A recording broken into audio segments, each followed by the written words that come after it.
There is no question in my mind, sir, that you did this. You are the lowest form of human life that I've been able to observe or see. You had put cigarettes out on this poor little child. Man, I ain't gonna let you, man. I ain't gonna let you sit here and say no crazy shit about me, man. He's saying he don't even know, man. Sir, the testimony showed that you put this child and other child in a... Amanda said, you all, you're garbage. That's the way you're.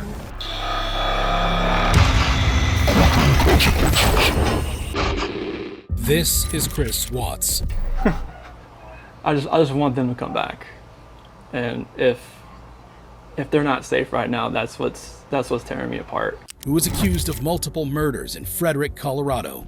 In the early hours of August 13th, 2018, 34-year-old Shannon Watts returned to her home from a business trip.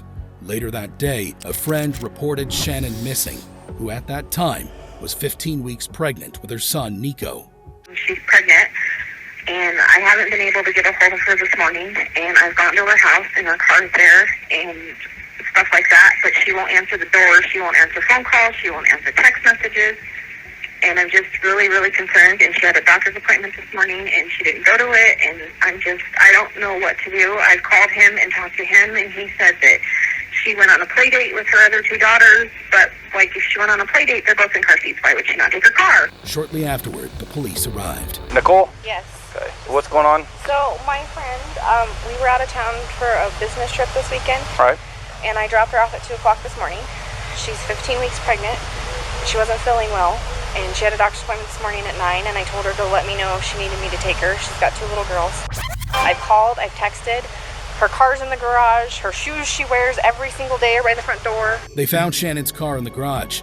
There was no sign of her. How you doing? You seen your neighbors today? No? Okay. After no one answered the door, the police called Shannon's husband, Chris Watts. Hey, Chris, Officer Coonrod for the police department. Pretty good. So, do you have any idea where your wife is? Right. What my concern is her car's here. They're saying she is diabetic. I don't want her, if she's upstairs and can't respond. Watts arrived and let them in. Scott, how you doing? How's it going? So this is the only vehicle she would have? Only one that, She would drive? Okay. Once inside, they discovered that along with Shannon, her 2 daughters, 4-year-old Bella and 3-year-old Celeste, were nowhere to be found. All the girls' blankets are gone. Their blankets they sleep with, they don't leave anywhere without them. Good.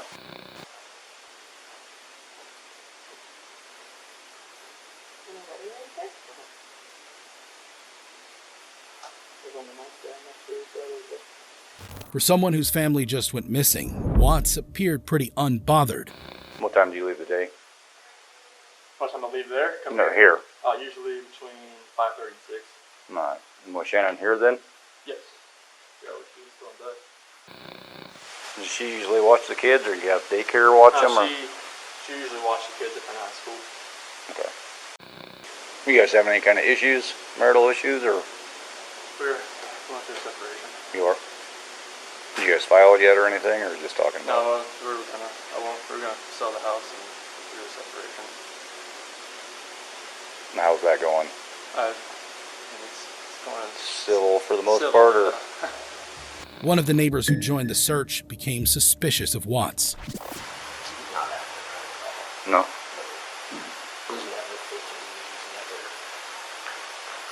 Back and forth, and if you look, he doesn't look worried. He looks like he's trying to cover his tracks. He's normally, you can ask them, he's normally quiet, real subdued.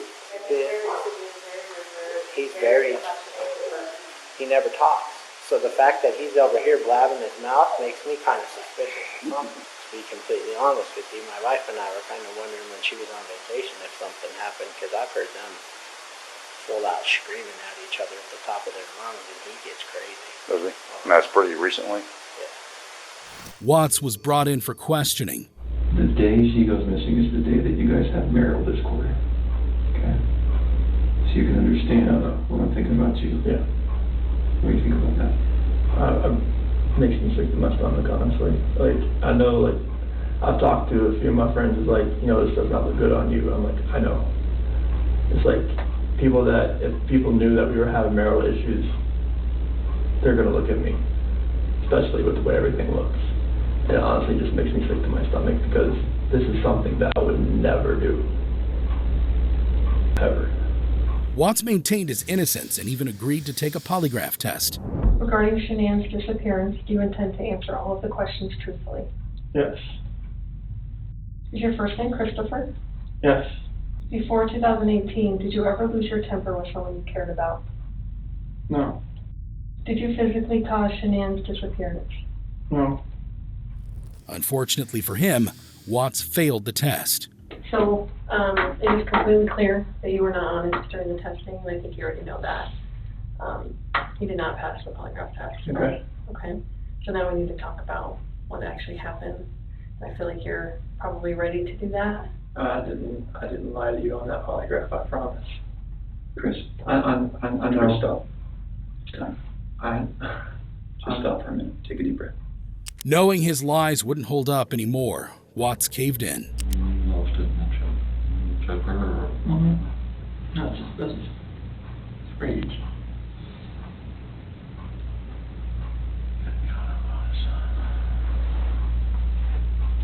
My babies are gone, and I put my hands around my wife's neck and did that same thing.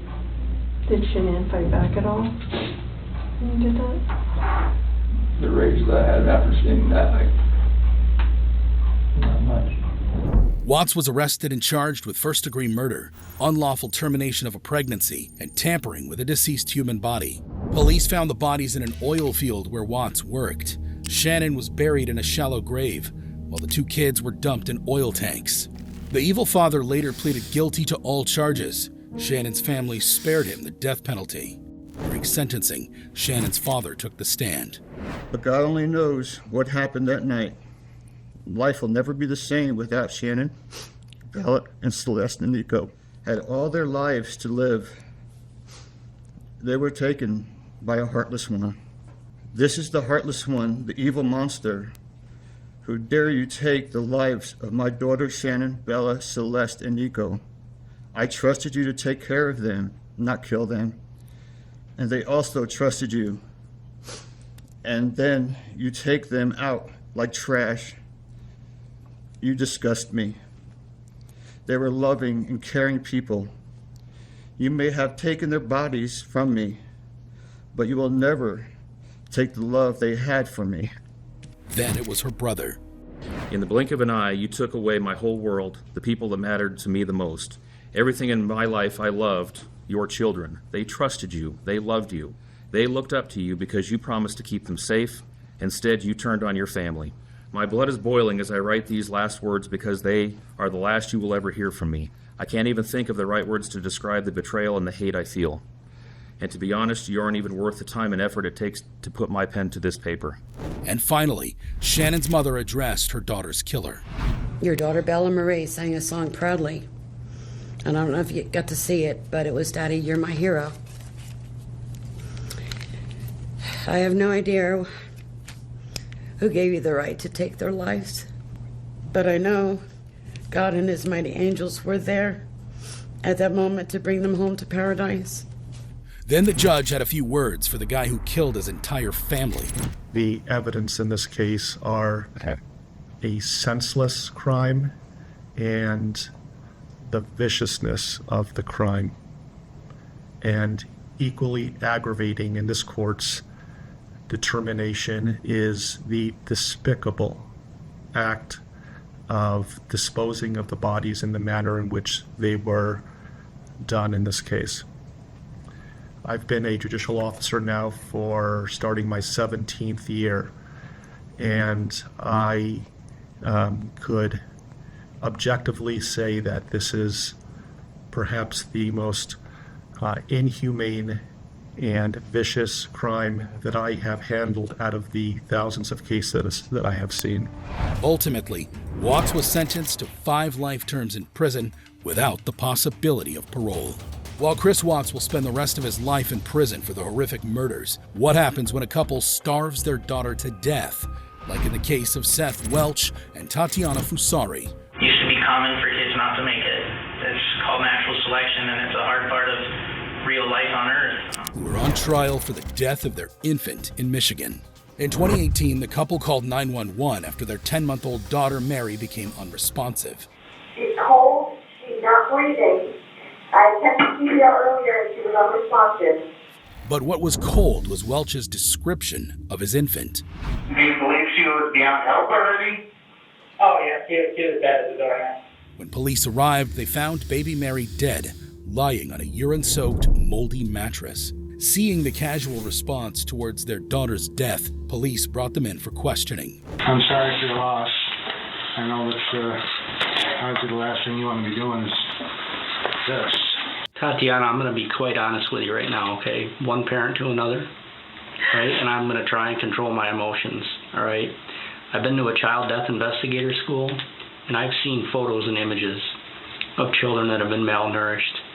And I'm telling you right now, this is the worst thing I've ever seen. Oh no, really? Yes. At what point in this illness did you think there's a good chance she's going to die? I didn't think at all that she was going to die. How could you not think that? Delusional. While Fusari seemed convinced the child was okay, Welch showed no grief and believed baby Mary was going to die anyway. I could tell she was dead from looking at her. I'm used to dealing with a lot of dead bodies with the farm. Yeah. So I know what they look like. That was that. Used to be common for kids not to make it. It's called natural selection, and it's a hard part of real life on Earth. Do you think she was part of natural selection? She's always been small. At the time of her death, Mary was severely emaciated and weighed as much as a newborn. An autopsy revealed that she was suffering from malnutrition and dehydration. But the religious couple refused to take Mary to a doctor and didn't even get her vaccinated because they mistrusted the medical industry. Didn't seem smart to me that you would be saving people who weren't the fittest. If evolution believes in survival of the fittest, well, then why are we vaccinating everybody? Shouldn't we just let the weak die off and let the strong survive? Both parents were arrested and charged with felony murder and first-degree child abuse. They're alleging that you murdered one Mary Welch. That is a charge called homicide felony murder. It is life without parole. It requires a DNA sample to be taken upon arrest. As the judge read their charges, Welch's mouth dropped in shock, while Fusari broke into tears.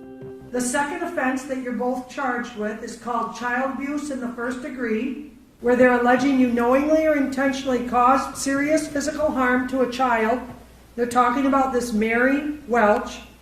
It is a felony, possible penalty of up to life imprisonment or any term of years less than life. Throughout the trial, Welch maintained his innocence and claimed he was being framed. I believe I'm being unfairly charged and being made an example of for my very strong faith. Ultimately, both Welch and Fusari were convicted of first-degree murder and sentenced to life in prison with no hope for parole. While Seth Welch and Tatiana Fusari refused to take any responsibility for the death of their child, what happens when a convict confesses while defending himself in court? I did kill Kenyatta Bennett. Like in the case of Ronnie O'Neill, who is on trial for double murder in Florida. If you think I'm here to play around with y'all, God damn it, I'm not. According to reports, 29-year-old O'Neill fatally shot his then-girlfriend Kenyatta Barron at their Riverview home in 2018. Following this, O'Neill murdered his own daughter by striking her multiple times with a hatchet. She was only 9. O'Neill also stabbed their 8-year-old son before pouring gasoline all over the house and setting it on fire.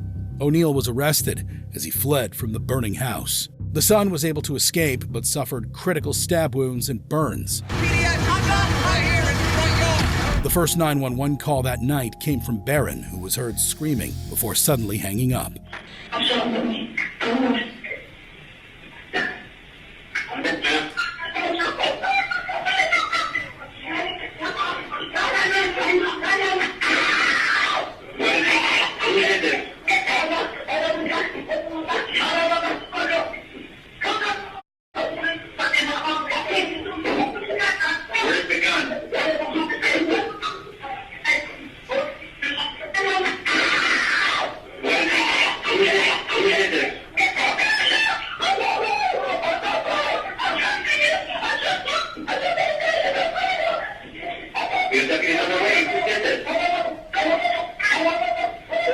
8 minutes later, another call came in from O'Neal. Hey, I just been attacked by some white demons inside Kiki. Kiki, her name is Kiki, and she tried to kill me. After his arrest, O'Neal was psychologically cleared to represent himself in court.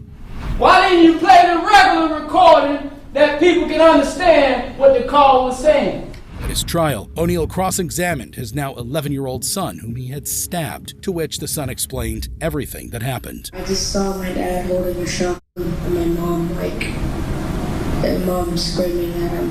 Did he do something to your sister? Yes, he hit her with an axe. And then he went in the garage, I followed him. He put me on the ground, and then he had his foot on top. I was laying on my stomach, he had his foot on top of me, and he was holding me down. How you doing, Ronnie? Good. It's good to see you, man. Good to see you too. Did I hurt you that night of this incident? Yes. I did. And how did I hurt you? O'Neal accused the prosecution of fabricating evidence. By the time it's all said and done, you will see who is the mass murderers in Tampa Bay, the state of Florida. You will know why what occurred on March 18, 2018 occurred. And the evidence is going to show that law enforcement tampered with evidence to meet their such high burden of proof that we are under some of the most vicious. Before finally confessing to the murder. You have to ask yourself why that is, because I want you to know the actual facts. I did kill Kenyatta Barron. To no one's surprise, the jury found O'Neal guilty of first-degree murder. We, the jury, find as follows as account 2 of the charge: the defendant is guilty of first-degree murder, premeditated murder, and felony murder. At his sentencing, O'Neal showed no remorse for his actions. I am not sorry for something I didn't do, and I am not sorry for the things I did do. Judge Michelle Cisco said this was the worst case she had ever seen. 19 years I've been at this job. I've seen human beings killed at the hands of others in every way imaginable. You name it, I've seen it. This is the worst case I've ever seen. I know I will be. For the rest of my life, I'll be haunted by what I saw as far as the evidence. Ultimately, O'Neal was sentenced to 3 consecutive life terms without parole, plus 90 years for the brutal murders of his daughter and girlfriend. As for his son, he was later adopted by the officer who cared for him the night of the murders. While Ronnie O'Neal's actions traumatized even the most seasoned of judges, what happens when a convict bursts out in rage? Man, I ain't gonna let you sit here and say no crazy shit about me, man. Like in the case of Elise Ortiz Nieves, who's on trial for murder in Grand Rapids, Michigan. On June 13th, 2017, 25-year-old Ortiz was babysitting his girlfriend's 7 children at her mobile home when one of them allegedly stopped breathing. When police arrived, they found cigarette marks and other injuries all over the body of 4-year-old Giovanni Mejias. Ortiz was arrested and sent to trial, where Giovanni's mother, Sonia Hernandez, testified in his defense. She instead blamed her older son for bullying little Giovanni to death. Sock him, push him. He was just mean to him. However, an investigator said Giovanni was brutally beaten by an adult. The degree and the location and the number of injuries was remarkable. In my opinion, this injury is inflicted with blunt force from an adult individual. Eventually, Ortiz was convicted of felony murder. He maintained his innocence at sentencing, even offering to sit for a lie detector test. I'm going to continue to say I will take a lie detector test to prove that I never abused any of Sonia's kids or never abused Giovanni and never intentionally meant to hurt Giovanni but to help him. But Judge Mark Trusock was having none of it. You can claim your innocence, but I sat over this trial and I carefully listened to all the testimony, and the jury verdict was clearly correct in this matter. There is no question whatsoever that you committed this murder and that you beat this little boy to death. You had put cigarettes out on this poor little child. There was evidence of that from the pictures. This is one of the most disgusting trials that I ever had to sit through. This is when things got crazy. The bruises, some of the bruises were in the shape of a belt buckle. I ain't gonna let you sit here and say no crazy shit about me, man. No, man, because he's saying shit he don't even know, man. Sir? As Judge Trusock continued with his scathing remarks, the defendant exploded. The testimony showed that you put this child and other child in a shower with ice cold water. Anybody says anything back there, right?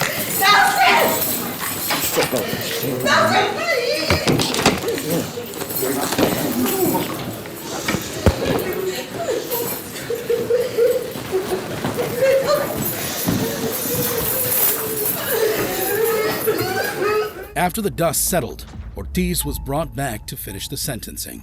This is a 4-year-old child that was victimized. There is no question in my mind, sir, that you did this. You are the lowest form of human life that I've been able to observe or see. You are a monster, and quite frankly, you are evil. Ultimately, Ortiz was sentenced to life in prison without parole. It was later discovered that Sonia had prior knowledge about Giovanni's abuse. Sonia was well aware. She was well aware of what was happening because she told him that was his responsibility to whoop them. 6 months later, Sonia pleaded guilty to second-degree child abuse and perjury in court. My first charge is perjury. I lied under oath for a man who I thought loved and cared for me. My second is failure to protect my children and blaming a sibling on a sibling. Your Honor, signing my rights off was the hardest and most difficult decision I had to make. Your Honor, what you decide to give me is nothing compared to what I have been through. I wanted to apologize to my family, my children, my lawyer, and the courts. Thank you, Your Honor. She was sentenced to 57 months to 10 years behind bars. While Elise Ortiz Nieves blew up at his sentencing, how does it compare to killing your own child in cold blood? What looks like blood in there? It's not blood, it's deer meat. I had a big bag of... Like in the case of Julissa Thaler. I'm innocent. F*** you all. You're garbage. That's the way you're on. Who's accused of murdering her son in Minnesota. According to reports, Thaler was involved in a heated custody battle with her ex-husband Tory Hart over their 6-year-old son Eli. Even though the 28-year-old had a history of drug abuse and delusional behavior, Thaler was granted Eli's custody. 5 months later, Thaler was pulled over when she was driving a car with smashed windows. There is no tire there. All right. I have a broken windshield and I'm missing a tire because some kids were shooting at my car. There's what? There's blood all over the car. Shotgun shells all over this. Police found blood in her car, which she claimed to be that of deer meat. What looks like blood in there? It's not blood, it's deer meat. I had a big bag of, there's a farm around here that does deer meat and hamburgers. But upon opening the trunk, they made a horrific discovery. Holy, we got a body. All right, let's cover it. It was the body of young Eli, shot 9 times with a shotgun. Thaler was arrested and charged with murder. Police later found a backpack and a car seat with Eli's blood trashed away in a dumpster. Prior to the cold-blooded murder, Thaler had made some disturbing Google searches, including how much blood can a 6-year-old lose and how much does life insurance pay for a dead child. Eventually, Thaler was convicted of first-degree premeditated murder. At her sentencing, Thaler was shamelessly defiant. I would like to say something. Go ahead. I'm innocent. F*** you all. You're garbage. That's the way you're on. The killer mom even appeared to flip off the courtroom camera. Ultimately, Thaler was sentenced to life in prison without the possibility of parole for murdering her son. While Julissa Thaler showed no remorse after killing her child, what happens when an angry mom admits to killing her children? Everybody want to know? Yes, I did kill her! Like in the case of Michelle Blair. You pathetic ass bitch, and he's a a mother of 4 who was accused of murder and child abuse in Michigan. In 2014, Blair allegedly tortured and killed 2 of her children at her apartment in downtown Detroit. Shockingly, the 35-year-old continued to live with their dead bodies along with her 2 remaining kids, until 2 years later when an eviction crew arrived to throw her out and discovered the bodies of 13-year-old Stony Blair and 9-year-old Stephen Barry stored in a freezer. Blair was arrested and charged with 2 counts of premeditated murder and first-degree child abuse. Before going to trial, Blair appeared at a custody hearing of her 2 surviving children. Never.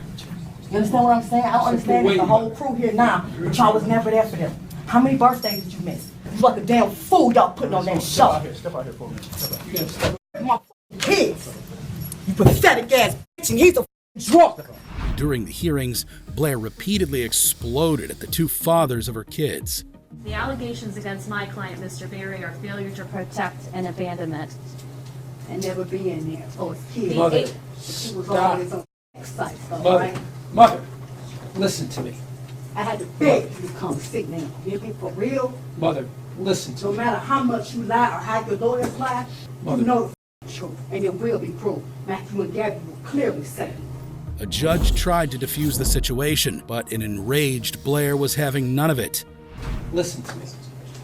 This is a civil case. It's not a criminal case. We can and we will do it without you. I never We tried to will say I do it didn't. I without did it, you. but that does not negate the fact that they were never there for their children. I had to struggle with them all the time. They were never there. You get Stephen, your you chance. know we had to beg you. Me, Stephen, all of us used to cry for you. As she was being removed from the courtroom, Blair dropped a bombshell. Stephen. You. Everybody want to know? Yes, I did kill her. Eventually, Blair pleaded guilty to all charges and asked for life imprisonment. To my understanding, to get a trial is to get to the truth, right? I'm already saying that I did it. I'm freely giving myself and accepting life in prison. I'm happily saying life in prison. If you had a death penalty, I would take that. I don't care.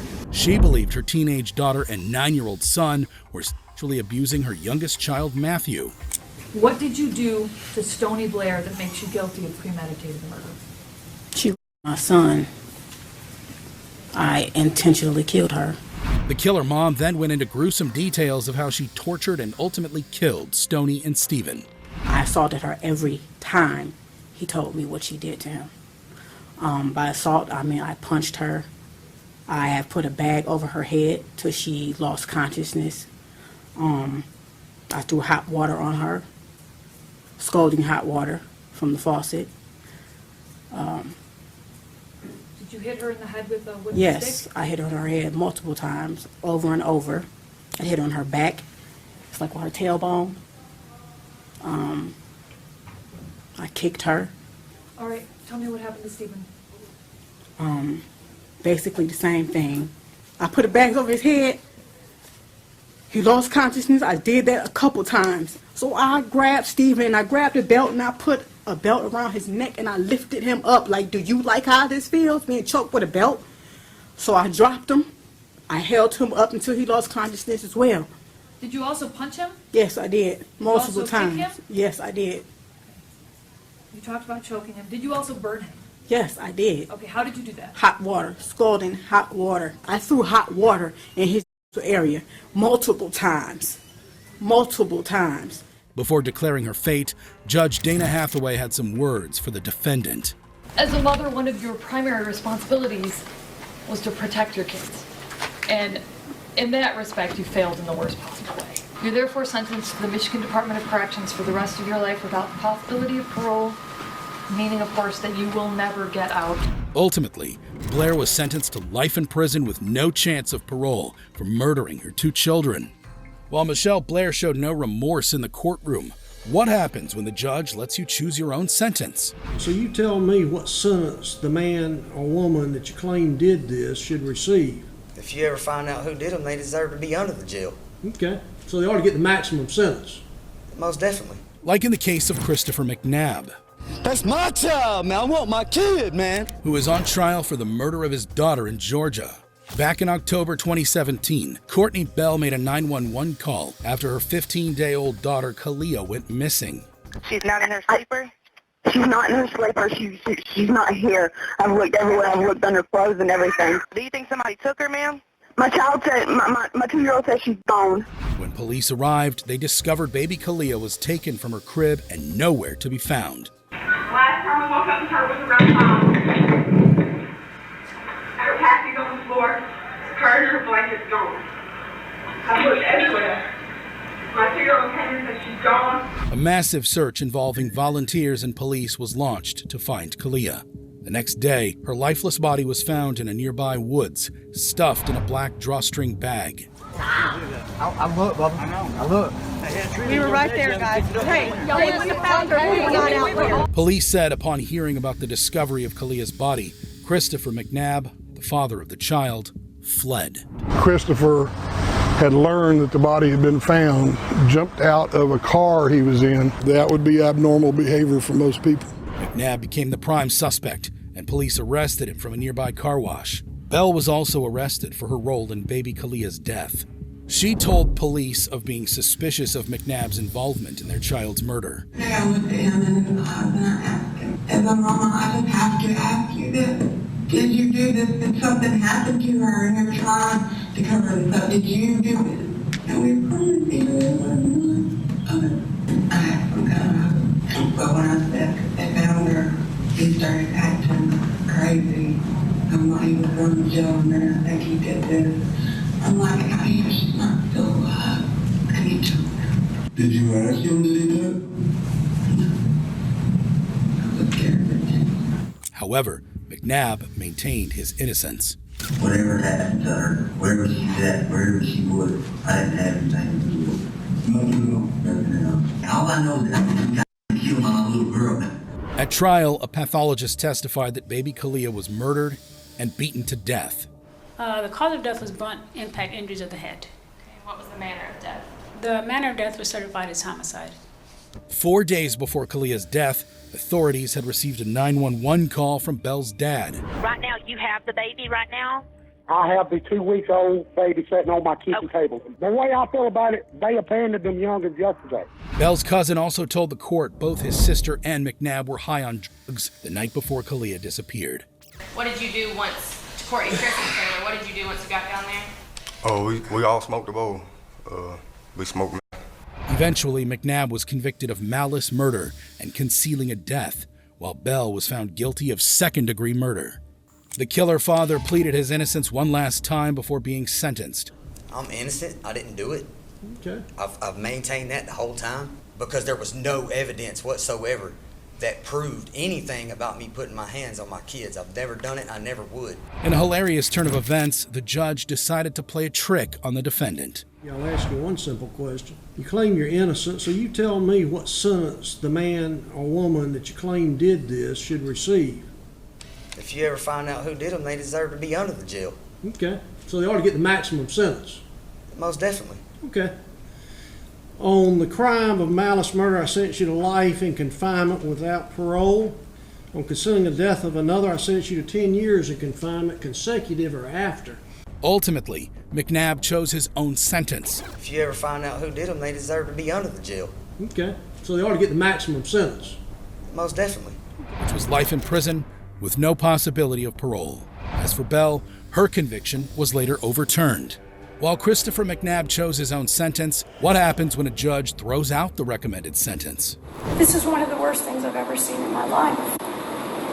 I will not accept the recommendation for Mr. Rodriguez. Like in the case of Larissa and Christopher Rodriguez. It was Christopher's idea to bury your son in the backyard? It was my idea, and he just did it. Who were accused of child murder in Cleveland, Ohio. In 2017, Christopher arrived at his girlfriend Larissa's home with her 5-year-old son Jordan in a semi-conscious state. Instead of getting medical help, Larissa gave the child with special needs a cold shower and put him to bed. Tragically, Jordan died the next day. Instead of calling 911, the couple buried the child in Larissa's backyard. 2 months later, authorities received a tip from Christopher's brother. He told me that something happened with one of the kids. They didn't call the cops. him and his girlfriend buried the kid in the backyard. Shortly after, police arrived at Larissa's home. Are your kids here? You mind if you step in?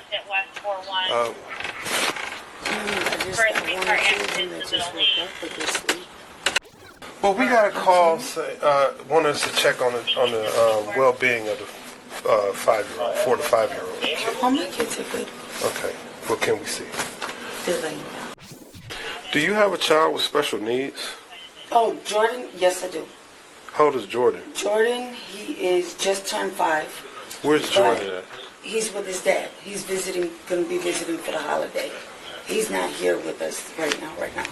Larissa lied to police that Jordan was in Texas with his father and conveniently couldn't provide a phone number to get in touch. So Jordan has family members in Texas? Yes.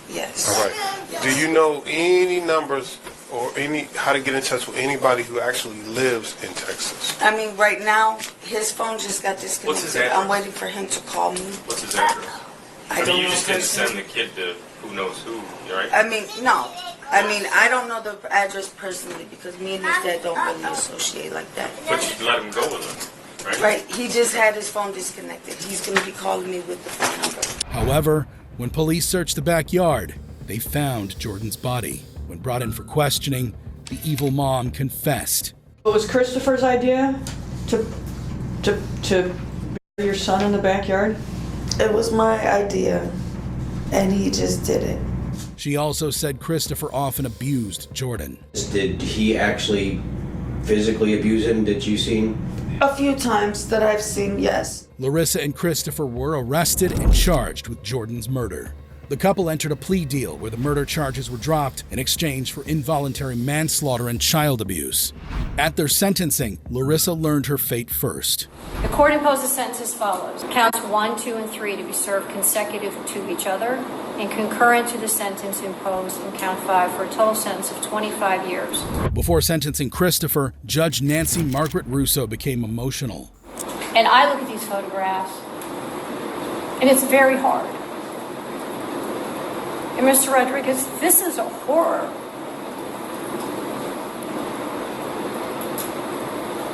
I know as a judge I'm not supposed to show emotion. And in 22 years, I never have. This is one of the worst things I've ever seen in my life. Whatever this child's life was supposed to be, you make sure it didn't happen. I didn't even hear you say you were sorry. I will not accept the recommendation for Mr. Rodriguez. Shockingly, Judge Russo refused to accept Christopher's recommended sentence and gave him the maximum punishment. You had every opportunity at so many points to make a difference, to get help, to stop beating somebody, to call the police, to ask for help, to try to take him to the hospital. I have to imagine that at some point you got on the internet and said, how do I bury a body? Because this is unbelievable to me. The level of meticulousness that you went through to not be discovered. I honestly don't know how you live with yourself. Your sentence as follows. 1 year in prison, all counts to be served consecutive to each other with credit for any time served. That's a total sentence of 28 years. While a judge became emotional and increased a convict's sentence, what happens when a high-profile lawyer gets involved in a murder case? They are dead, aren't they? Yes, sir. That's what it looks like. This is Alex Murdaugh, I misled people that I shouldn't have misled, and I did wrong. a prominent South Carolina lawyer who is on trial for murdering his wife and son. On June 7, 2021, 52-year-old Maggie Murdaugh and her 22-year-old son, Paul, were shot dead at their family's hunting estate in Islandton. Upon discovering the bodies, Alex Murdaugh called 911. County 911, where's your emergency? This is Alex Murdaugh. I need the police to answer immediately. My wife and child have been shot badly. I've been up to it now. It's bad. When police arrived, they found Paul and Maggie lying dead near the kennels and a hysterical Murdaugh nearby. It's bad. It's bad. Check the pulses. They are dead, aren't they? Yes, sir. That's what it looks like. Murdaugh claimed he was asleep during the murders before going to visit his sick mother and discovering the bodies upon returning. I was up at the house. I laid down, took a nap on the couch, I left to go to my mom's. When I got back to the house was obviously nobody was in there. So I figured they're still up here fooling around. I pulled up and I could see them, and, I knew something was bad. However, a video recorded by Paul minutes before he died placed Murdaugh down by the kennels with his family. Quit, Cash. Come on. Quit. It's okay. Come here. Hi, Dad. Hey, he got a bird in his mouth. Baba. Hey, Bubba. It's a guinea. This is a chicken. Come here, Baba. Come here, Cash. Come here, Baba. Cash. Quit. Murdaugh was arrested and charged with double murder. At his trial, the defense argued there was no direct evidence tying their client to the crimes. There's no direct evidence. There's no eyewitness. There's no camera. There's no fingerprints. There's no forensics tying him to the crime. None. They also accused police of a botched investigation. But there was a bloody footprint near his that turned out to be law enforcement, correct? Yes. Is that preservation of the scene that your standards require? Not exactly, no. Do we know what other evidence they may have destroyed? I have no idea. That's right, we don't. There was also a possibility of two different shooters being involved. My opinion is the totality of the evidence is more suggestive of a two-shooter scenario. Why would one shooter bring two long rifles, two long weapons to the event? You can't handle and shoot two of them. The prosecution, on the other hand, claimed the motive was to direct attention away from the extreme financial pressures Murdaugh was facing. During the murder investigation, police found a string of other financial crimes spanning over a decade that Murdaugh had committed as a personal injury lawyer. An accountant from Murdaugh's law firm testified about confronting him the day Maggie and Paul were killed. I said, I have reason to believe that you received the Ferris money directly to you, and you need to prove to me that you did not. However, things changed when the defendant decided to take the stand. What is your decision? I am going to testify. I want to testify. Murdaugh confessed to lying to the police and blamed it on his opium addiction. Mr. Murdaugh, is that you on the kennel video? It is. Were you in fact at the kennels at 8:44 p.m.? I was. Did you lie to Sled Agent Owen and Deputy Laura Rutland? I did lie to them. He did not stop there. I stole money that was not my money. I misled people that I shouldn't have misled, and I did wrong. Murdaugh also admitted to the financial fraud, but denied murdering his wife and son. Mr. Griffin, I didn't shoot my wife or my son anytime. Ever. But the prosecution was having none of it. The reality is, Mr. Murdaugh, is the reason why no one's ever heard that before is because you had to sit in this courtroom and hear your family and your friends, one after the other, come in and testify that you were on that kennel video. So you, like you've done so many times over the course of your life, had to back up and make a new story that kind of fit with the facts that can't be denied. Isn't that true, sir? The jury, too, saw it that way and eventually found Murdaugh guilty. Now it was time for the disgraced lawyer to learn his fate. Mr. Murdaugh, I sentence you in the murder of your wife, Maggie Murdaugh. I sentence you for the term of the rest of your natural life for the murder of Paul Murdaugh, whom you probably loved so much. I sentence you to prison for murdering him for the rest of your natural life. Ultimately, Murdaugh was sentenced to 2 consecutive life terms for killing his wife and son. He later pleaded guilty to wire fraud and money laundering and was sentenced to an additional 40 years in prison. While Alex Murdaugh sacrificed his family to maintain his dirty secrets, what happens when a convict collapses in the courtroom?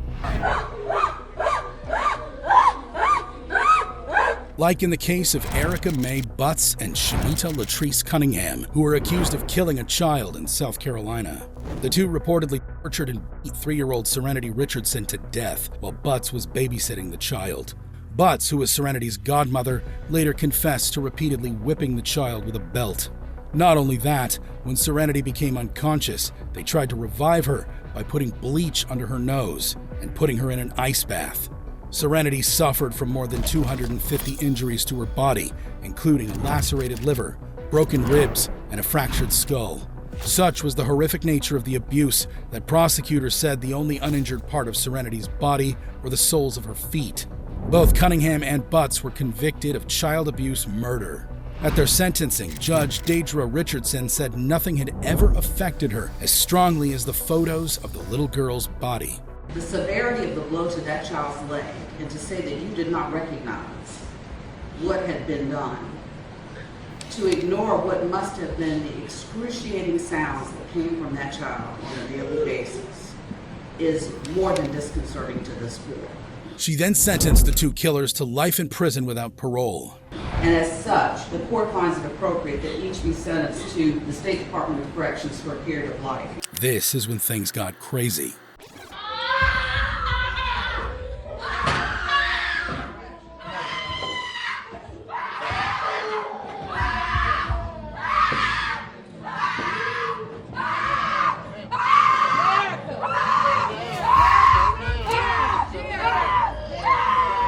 After the verdict, the two defendants collapsed as screams of their family members echoed through the courtroom.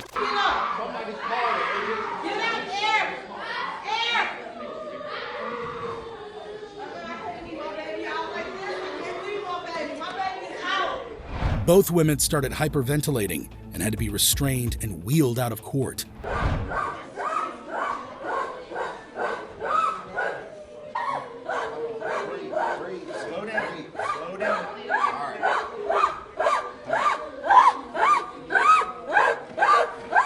While the chaotic and bizarre courtroom collapse was truly shocking, what happens when a child killer loses his cool in the courtroom? When I'm menaced, the Commonwealth. Like in the case of Leon Montgomery. I'm 24 years old. I've been in prison most of them years, and I don't know how to take care of no baby. He was on trial for the violent death of an infant. In March 2016, Montgomery was babysitting his girlfriend's 5-month-old son, Noah, in Louisville, Kentucky, when suddenly the child became unresponsive. 911 operator. He's not comprehending right now. Noah was rushed to the hospital, where doctors said he suffered 13 broken ribs and a fractured skull, which ultimately killed him. Montgomery was brought in for questioning. He started screaming real loud, like just yelling, like I ain't never heard him scream like that before, and then he got dead silent. He denied killing baby Noah, but admitted to being rough with the infant. I picked him up like this, but I lay him, you know what I'm saying, I lay him down carefully, and I mean that with all my heart. Would you pick him up by his arm like that too? I picked him up one time by his arm like that. However, the detective was having none of it. The injuries that he sustained were from either being slammed into a wall or a floor. The force that was used would be like if he was ejected out of a car at 60 miles an hour. Essentially what this tells me is Noah had probably been tortured for most of his life, however short that was. To which Montgomery said this. I'm 24 years old. I've been in prison most of them years, and I don't know how to take care of no baby. Montgomery was arrested and charged with murder, domestic violence, and criminal abuse. At his trial, the prosecution laid out the horrific fate baby Noah suffered at Montgomery's hands. He endured abuse, multiple broken bones, and then on his last day, he sustained a fatal head injury. Eventually, Montgomery was convicted of manslaughter and criminal abuse. At his sentencing, Montgomery exploded when the judge denied him a new trial. And I'm menaced the Commonwealth. Okay, you're in contempt again. You've already been held in. You're in contempt again.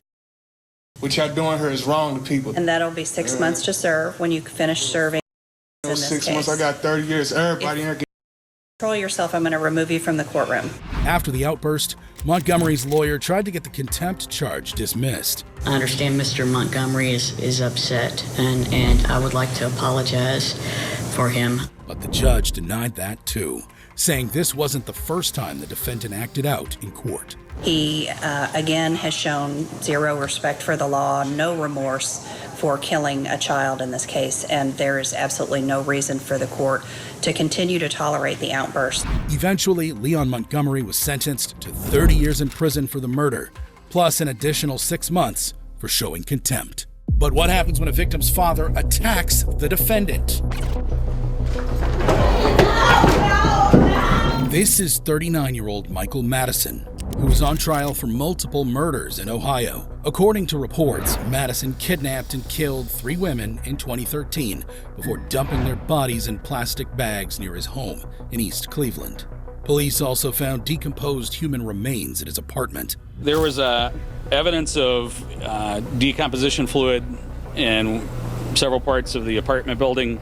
There were maggots that were attached to the decomposition fluid.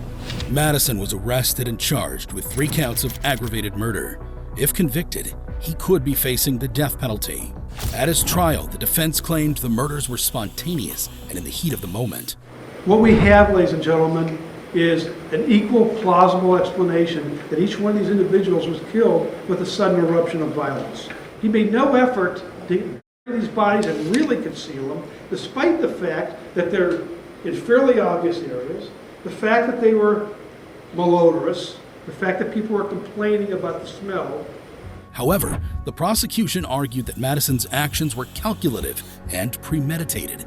He killed them in the same way, at the same place, and in a short time frame. Then he disposed of their bodies.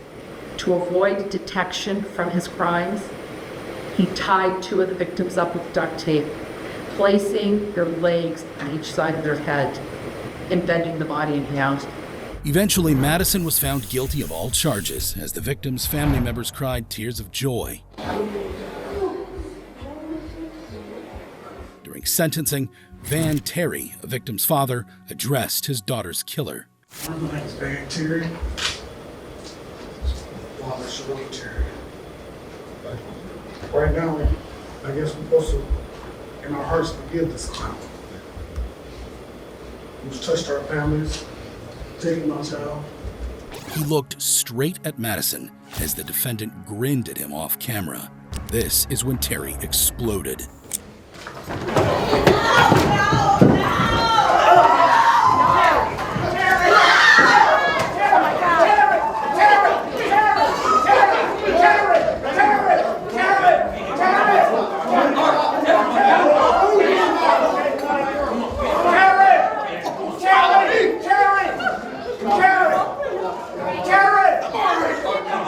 Fortunately, Terry was quickly apprehended and taken out of the courtroom.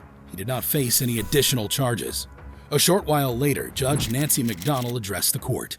I am struck by the sheer inhumanity of what one human being can do to not one, but 3 human beings. She called the murders an act of sheer inhumanity. You went on to abuse the corpses of these 3 victims. You stripped them from the waist down. You folded them in half. Finally, it was time for the serial killer to learn his sentence. Accordingly, the sentence of death is imposed upon the defendant, Michael Madison, on counts 1, 4, and 7. Ultimately, Michael Madison received the death penalty. He will live in Ohio's death row.